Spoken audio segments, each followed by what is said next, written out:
auto-entrepreneur. Deux questions. Comment vous arrivez-vous à cette profession et puis quelles étaient votre espérance, comment vous voyez à ce moment-là ce statut de travailleur indépendant? Je commence en 2014. J'ai l'idée de travailler dans le vélo, d'être coursier à vélo. Le coursier à vélo, c'est un métier que je connais parce que j'ai toujours fait du vélo, j'ai toujours suivi un petit peu l'évolution du business du marché, en fait, du métier sur Internet. Et non pas que je veuille adhérer à cette mode, mais je me dis c'est un métier que je ferais bien parce que j'ai toujours fait du vélo et que je suis à Paris après 10 ans en Savoie. Je suis à Paris et j'ai envie de gagner ma vie, pas de l'argent, de gagner ma vie en faisant du vélo. Donc j'achète un vélo qui soit un petit peu plus dédié à la rue, à la route, parce que jusqu'à présent j'avais un VTT. Et je fais un CV et je vais dans les boîtes de course, en fait, les boîtes de course qui emploient des salariés. L'ubérisation n'existe pas à l'époque dans ce métier-là. Il y a déjà le chauffeur Uber, on n'en parle pas. On est en 2014, on est début 2014. L'idée, je me ramène dans ma tête en 2013, fin 2013. Et je vais évidemment dans les boîtes de course avec mon CV, avec mon vélo, mais bon, on me fait comprendre ou alors qu'il n'y a pas trop de boulot, ou alors que j'ai pas d'expérience, et que ça serait bien que je me crée ma crédibilité tout seul, quoi. Parce que j'ai déjà 45 ans à l'époque, bon, j'arrive avec mon vélo, je suis gentil, mais grosso modo on me fait comprendre que bon. Ok, ça c'est pour la partie PME, salarié. Je me dis qu'à cela ne tienne, je vais monter ma boîte. Je vais être mon propre patron. Ça par contre c'est mon idée. J'ai pas été favorisé à être auto-entrepreneur. Ce qui fait de moi un cas particulier. On verra pourquoi ensuite. Donc je me renseigne sur le métier, sur le statut en fait d'auto-entrepreneur.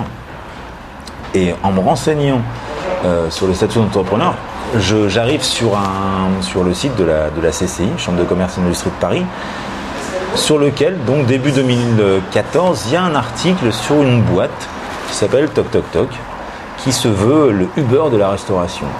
Je vais sur leur site et je vois que ces gens-là proposent à des types en trottinette, à roller, à planche à roulettes, à vélo et à scooter. Bon, ils communiquent pas trop sur les scooters. Mais bon, c'est moins écologique. Voilà. Oh, leurs velléités sont pas du tout écologiques, c'est purement pratique. Donc voilà, ils proposent à des gens, donc notamment à vélo, de gagner de l'argent en livrant des gens à vélo. Et moi je connais bien le problème de servir de gens, parce que ma mère a été serveuse dans son restaurant pendant presque 50 ans. Et donc j'ai travaillé avec elle, j'ai l'esprit service, bonjour, machin, vous désirez, je me vois bien livreur ou serveur à Paris à vélo, parce que Dieu sait qu'une salle de restaurant, une salle de restaurant dans laquelle j'ai travaillé avec ma mère, c'est vrai que j'ai vite vu les limites. Elle avait des petites jambes, ça allait, elle pouvait se faufiler dans les tables. Moi c'était trop petit, j'ai tout fait. Et je me dis voilà, je vais être serveur, mais sauf que ça sera Paris ma salle de resto. Je dis ok, j'y vais. En plus, je ferai du vélo, je serai payé pour, ça sera génial. Je vais dans cette boîte-là et ils nous disent en effet voilà, c'est très très facile de travailler pour eux. Il n'y a pas besoin d'un CV de 3 pages, il n'y a pas besoin de 15 ans de cursus, juste besoin d'être auto-entrepreneur. Je dis c'est marrant quand même, c'était quand même mon idée, donc je les écoute. Ça part comme ça. Et donc ça part comme ça avec une cinquantaine d'autres mecs. On est dans une grande salle, il y a un paperboard, il y a un vidéoprojecteur, il y a des bouteilles d'eau, le mec nous fait son show, quoi, nous vend son truc. C'est relativement bien vendu. Et donc je remplis les papiers et de fil en aiguille, donc je commence en juillet 2015. Donc je suis auto-entrepreneur et je suis livreur à vélo dans Paris, un espèce de super serveur en fait. Et je suis content. Je suis content. Je suis corporate. Je vois des mecs dans la rue, je leur dis qu'est-ce que tu fais? Tu fais les hauts, tu veux gagner de l'argent, viens chez Toc Toc Toc. J'attaque vraiment comme ça. Je suis corporate, comme on dit. Je suis dans la boîte. Et en plus, je parle Toc Toc Toc. Je parle Toc Toc Toc. Je mange Toc Toc Toc. Je vais manger dans les restaurants Toc Toc Toc. Je suis habillé Toc Toc Toc. Je dors Toc Toc Toc. Des fois, tu arrives chez toi, t'es défoncé. Tu te poses sur l'esprit d'entreprise. Ah oui, tu te poses sur ton canapé parce que tu es fatigué, parce que tu as enquillé 50-60 bandes. Tu te poses sur ton canapé, tu dors Toc Toc Toc aussi. Donc tu vois, tu travailles Toc Toc Toc parce que tu as des fois même gardé la casquette. Donc c'est vraiment, c'est plus une philosophie. Donc je perds 10 kilos en un mois et demi. Et puis, plus ça va, et plus je commence à penser sur mon vélo. Et plus je commence à calculer sur mon vélo. Et plus je commence à réfléchir et à poser des questions. Parce qu'en fait, on m'a dit que je serais payé tant en fonction des courses, nanana. Je fais des calculs, je fais des tableaux, je fais ma compta. Tu vois, je suis un auto-entrepreneur, je fais ma compta. Même si eux me font mes factures, parce que dans le contrat, il y a marqué que c'est eux qui me font mes factures. Mais je fais quand même ma compta, je veux savoir un petit peu s'ils tiennent leurs engagements, s'ils me payent ce que je... Et puis je m'aperçois qu'ils ne me payent pas ce qu'ils devraient, quoi. Je leur pose des questions, machin. Ils commencent à me rouler dans la farine parce qu'ils me parlent de TVA alors que je suis auto-entrepreneur. Il n'y a pas de TVA, mais bon, ils en prennent. C'est compliqué, on ne va pas rentrer dans les détails. Je commence à rouler sur mon vélo et à réfléchir. Et je suis plus du tout corporate, quoi. Parce que je vois bien que le discours que le mec il a au téléphone, quand j'arrive à l'avoir, parce que c'est compliqué, je vois bien qu'en fait, quand on est de plus en plus dans un espèce de discours politique, dans de la langue de bois, dans de l'enfumage, en fait. Cette désillusion, en quelque sorte, vient assez vite.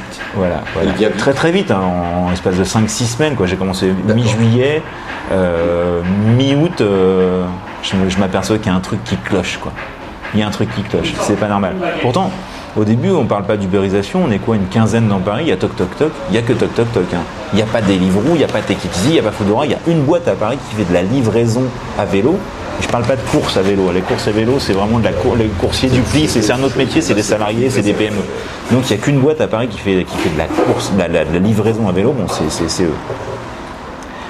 Et je prends contact avec un ami juriste. Et je lui explique un petit peu la façon que j'ai de bosser, comment je m'habille, comment on me facture, comment je reçois mes commandes. Je lui explique tout ça, en fait, un peu comme on fait là. Et il me dit, mais t'as un contrat? Je dis, ah oui, j'ai un gros contrat, j'ai 30 pages de contrat pour livrer des burgers. Il me dit, 30 pages pour livrer des burgers, c'est bizarre. Et je lui fais lire. Et là, il me dit, mais Jérôme, il lit le truc. Il me dit, mais Jérôme, mais c'est un contrat de travail, en fait. Je dis, et alors, c'est quoi la différence? C'est un contrat pour que je travaille? Oui. Oui, non, Jérôme, c'est pas comme ça que ça marche, en fait. C'est pas tout à fait les mêmes droits. Voilà, parce qu'il y a marqué contrat d'intermédiation. Il y a marqué contrat d'intermédiation, c'est compliqué. Mais il me dit, ton truc, en fait, compte, il est construit comme un contrat de travail. C'est entre un contrat de travail et un contrat commercial. C'est un mix, en fait. Il y a des formules compliquées, il y a des trucs en latin. À un moment, il y a marqué que c'est un contrat intuitu personae. Donc c'est un contrat entre un type et un autre type. Et puis dans le même contrat, tu as marqué que moi, en tant que Jérôme Pimeau, je peux faire travailler d'autres gens à mon compte, tu vois. Le mec il m'explique, tu vois, il y a des trucs qui clochent, quoi. Il y a une clause d'exclusivité, tu vois. C'est un compte, t'es indépendant. Mais là, l'article 6.21 dit qu'en fin de compte, tu peux pas aller bosser pour une autre boîte jusqu'à 2 ans après la rupture du contrat, sous peine de poursuite, sous peine qu'ils te poursuivent et qui te réclament jusqu'à 100 000 euros d'indemnité. 100 000, hein, pas 5 000, 100 000 euros. C'est-à-dire, je vais bosser pour une autre boîte, ils m'attaquent au tribunal de commerce, ils me réclament 100 000 euros. Et donc, en fin de compte, ce truc-là me dit, moi, Joris, c'est un contrat de travail, en fait. Et je dis, et donc alors? Et il me dit, il faut attaquer au prud'homme. Parce qu'il faut te faire requalifier. Parce que là, tous les 5 mois que tu as bossé, où tu as gagné un peu, pas tant que ça par rapport à ce que tu as fourni comme travail, genre tu as bossé 50, 60 heures par semaine, c'est fou le travail que tu as fourni, sans parler des risques. Il me dit, il faut attaquer au prud'homme, mais il faut que les autres aussi le fassent.